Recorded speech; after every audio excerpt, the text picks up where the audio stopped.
Yo, welcome back. We're on this big job, fitting all the outdoor lighting. It's currently like -3, so it's freezing out here. I've already got a few on because my GoPro was that cold, it was dead. But yeah, this is so far what we're looking like. Patio's down, Adam's here with the builder, putting in gravel. So I've just done these first 4, managed to smash them out, so then he can fill that with the nice gravel. But overall, this is the look we're going for. So we've got the 4 there, we've got the 1 on there, we've got 2 around the corner, and then we've got 3 on this side as well. So we've got 1 there, 1 there, and 1 on this corner. We've got an outdoor socket, black Knightsbridge one going down there. So on this white render, this nice antique brass black accessories is going to give it that real nice finish. Obviously I've taken over the patio with all of these tools here, but let's show you the lights and let's show you how we're fitting them. So these are from Dunelm. They are London outdoor wall lights, bronze. Save the comments. I can already see people saying they're not going to be outdoor IP rated. They're IP rated, they're fine. So yeah, real nice light fittings to fit, nice and easy, loads of room to work with. Quick little tip for you apprentices or anyone who's never fitted outdoor lights before: keep this on. So keep that where the glass and everything is, so you don't get your grubby fingers all over it. Keep that on. Just undo the grub screws and take the back off. So like I was saying, I'll keep that on. First job, just unscrew these and keep these safe. Do the same that side, and then we've got the nuts off with the rubber washers, and we're not going to lose them. The 2 nuts and the 2 rubber washers, and then the backing plate. These ones actually don't fall out as well, so I've not been doing the trick of putting tape on the back of them. So obviously we want to look, that's going up. We've got chocolate blocks, which it comes pre-wired in, which aren't too bad to be fair. I'm leaving them on, they're all right ones, rather than swapping them to Wagos. Just saving costs really.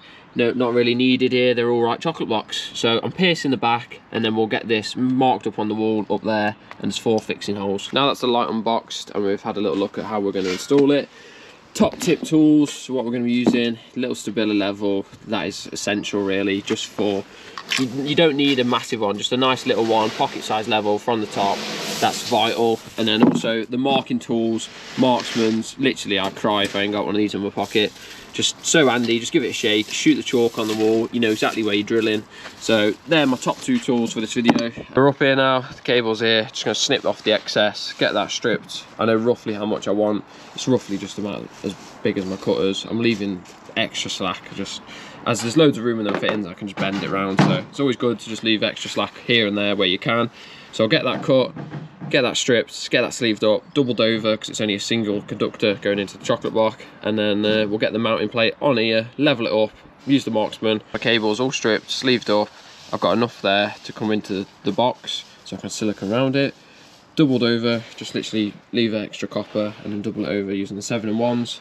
No, long nose pliers they are, not 7-in-1s. So next, just get that bracket, get that marked up on the wall, level, and the equal measurement as the ones around the corner. So I'm going 2 meters and 3 from the bottom of the beading. So I'll measure up, put a little pencil line, see where that lines up, and then mark that up. So this is what I was saying about the Marksman and the mini level, how it's handy. It's vital really. I've already done it. I'll have to just show you now because obviously I can't hold this Marksman it and hold the camera at height. So all I've done is got my level on there, nice and level, measured up the 204, so that's nice and accurate. And then as long as that's sitting level, mark it out, and you can see the green chalk lines now. So if I pull this off, I know exactly where I've got to drill, like so. So I can drill that, plug that, get this screwed on. But before I screw it back, I'll silicone around it, so I'll show you that as well. Another good little tip just to stop the ingress of water. Just going to be using a 5.5 drill bit with some red plugs, and then some 4x40 screws. That's drilled, got my plugs in, just going to tap them with my screwdriver. So give them a tap in, and then we'll get that bracket, run a bead of silicone all the way around there, and then get that screwed on. That's us all gunked up. I nearly put my finger in that then, that would have not ended well. So I've got the plate now, I've got the screws, just need to grab my impact, and I'll get that all mounted nice and level. So I'll grab my impact, get that up here, get that box mounted, and whilst I'm down there, I'll loosen off the terminations on the like incoming side of the chocolate block. So it's all ready to go. Because when you get up here, you've got to try and balance on the top step, balance the level on top, and screw this on. And then when you come to connect the light, you've got to like hold the light, balance it. Hence I say keep the plastic wrapping on, then you can like jam it up against the wall, hold it up against the wall whilst terminating it. It's all mounted and level, ready for connecting. So I've got the light in here, loosen the screws off, I've grabbed the little 2 nuts and rubber washers, so they're on the steps ready to go. I've just got to now balance up there, connect this up, which is obviously straightforward. It's just live neutral earth, just wire it in because there's only one cable. It's nice and easy. And then get the one nut on and washer, and then I can show you how I level it up and tighten it. Well, that was fun trying to fit that light. It's not too bad, but it's just awkward, and like trying to film it for you guys, there's no chance I can try and juggle that as well. So I'll give you an insight of how I've been doing it. So I've been coming on my steps like this, getting like my one leg over, and then putting that on the top step the other side, and then kind of balancing the light on my knee here like this, so like that, and then obviously using both hands to like terminate and hold the light a bit steady.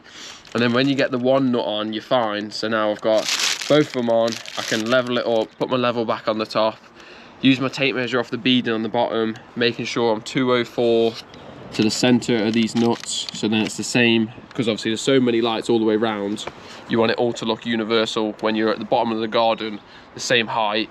I did think about using my laser level on the beading, but then obviously because it's render, not plastering, it's plastic beads, not metal, so then obviously they don't stick to that. So yeah, overall fitting these lights, it's not too hard, but it's just a bit time consuming, and fitting them right, using that extra bit of silicone for the ingress protection, and making sure it looks perfect it's time consuming. And there we have it, that's the overall finished product. Just literally got to put the bulbs in. To put the bulbs in these light fittings, you've got the 4 screws there, there and there, and then the bottom drops out, and then it's just a case of screwing in the E27. Some of you are thinking now, why is that wibbly wobbling? Well, that's just, it's not actually wobbling on the bracket, it's wobbling because the way these are designed, if I show you like that, it's just a thin metal strip, so that bends, so there's always going to be a bit of play in the wobble, but that's good for us in the way, because then you can twist it and make sure it's exactly level. So if I stand back now and show you from a distance, if you can see out that sun, they're all exactly level, and that's going to look mint at night when they're turned on. So we've got the 5 there, and then we've got 3 more to go here. So we've got 1 there, 1 there, and 1 there, and then an outdoor socket. So what I'm going to do is, I'm not really going to show much more. I'm going to get these on and then show you the finished product at the end of the video. And we're back at this job. I've got all the lights on and working, got all of these on, looking good all the way around. And then I've been here for the past couple, I've been here on and off for a few days, so I've got all the lights on inside, looking really good. Gonna get some drone footage, so I might put that in now, or I'll put it on the next video, which is going to be me showing off a bit of what I'm doing on the inside, like finishing off some of the inside cupboards and stuff, which I'm doing tomorrow. I finished today's job early, so I thought I'd hop over here, get a head start and finish this video. But overall, those lights now, I'll put some photos on the screen now of what it looks like at night. That's the outside lights all done and working. I've just come to sit in the van, well, hiding out the wind, to be fair, because it's literally a yellow warning of wind and storms at the minute, so it's not good. And if I try and film outside like the last previous clips, all you're probably going to hear is shh, the wind absolutely going mad. And that was a great impression of the wind, so you can all put a lovely comment on how good that impression was down below. But anyway, let's stop waffling. So why I've come sat in the van to talk to you. Tradify. We all know Nick uses it, and lots of other people we speak to. It's the #1 job management software for trades. So I've been in the background, been using it. I've briefly said about it on a few videos. But yeah, so Tradify, got a good relationship with them, because obviously through Nick, and they said they'd hook me up with Tradify. So I've been using it in the background, and obviously since September I went self-employed. So I've had a good use of all the different features on it, and I'd just like to list now the top 4 features or things I like the most about it, and how it's helped improve me running my business and starting up my business. So then it's just giving you an insight of how I'm using it as a newbie as such, because obviously a lot of you either who are already running the business will be doing it the old way with pen and paper, and then you just get completely lost. So then you need an alternative, which is Tradify, so then you can just keep it all in one place and not lose all your invoices, writing down on random bits of paper that you need to be at Nanny Smith's on Tuesday and then forgetting. So it's going to solve all them problems, and I'll list how I think it's helped me the most. So the coolest feature I really do like is once you send anything, so say an invoice, a quote, or even just like a payment reminder, on an invoice, send that to the customer, you can scroll to the bottom on that invoice or the payment reminder, click activity, and then you can have a look at what exact time the emails got delivered. And then you can also look when they've opened it, because it's got like send, I think it's called send a receipt. So it sends notification to Tradify. So it tells you once the customer's opened your invoice, so then they know if they looked at it and they're just not wanting to pay you. And then obviously then you've got the option, which is invoice reminders. So then they can either get a text or an email every couple of days. You're saying, look, you've not paid this invoice. Are you going to pay it? Just reminding them, because at the end of the day, some people do generally forget, and then there's some people out there who just generally don't want to pay you. Another feature I really do like is how easy and usable it is. Obviously, you can download it on all your different platforms, your iPad, your phone, your tablet, your computer, anything, and use the app. And it's just so easy. So this is like my calendar for this week. I've got some stuff that I need to add in now. I've just had a job come in for Friday. But as you can see, it's just so easy. Just add it all in, add the times, what time you want to be there. If you've got jobs ongoing, so Monday, that's a scheduled job, which I've been done today. And then I've got some quotes later to do in a minute. And then tomorrow, I'm back at this job that I'm at now. So that's scheduled in. And obviously you can see that's a job. Wednesday, I'm working with Amy and Danny. So then that's scheduled in. And then Thursday, I'm working on a kitchen job with Nick. So that's just the customer's name, Lindsay.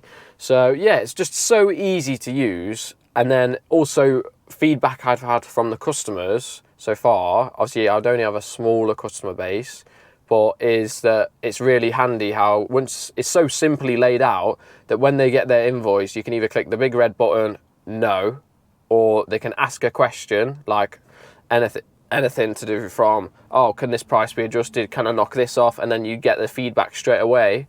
Or if they simply just want to accept, like I did last week, you just click the green button and it sends you a notification. I know you've accepted. Your contract legally bound then.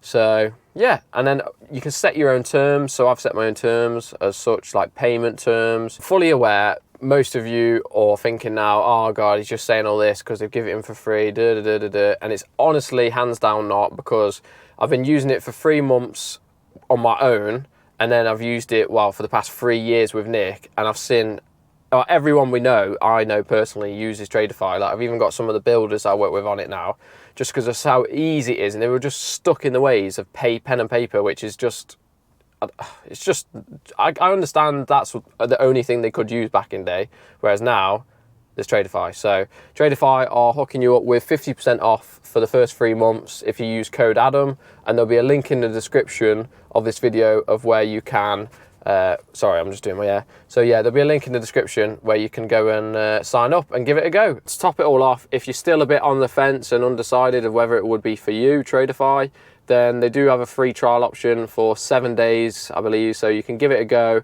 and ultimately just try it before you invest in it. And it's ultimately very cheap. Right, I think I've said enough about Tradify now. The link will always be in the description of my videos now. So if you ever feel like on another video, then you can just go in the description and grab it and use code Adam and you'll get a bit of a discount or off the first 3 months. So that's always a good. Best get back to work, go do some work, and I'll catch you on the next video, which is probably going to be here, me on the inside of the kitchen, fitting some isolators. The joys.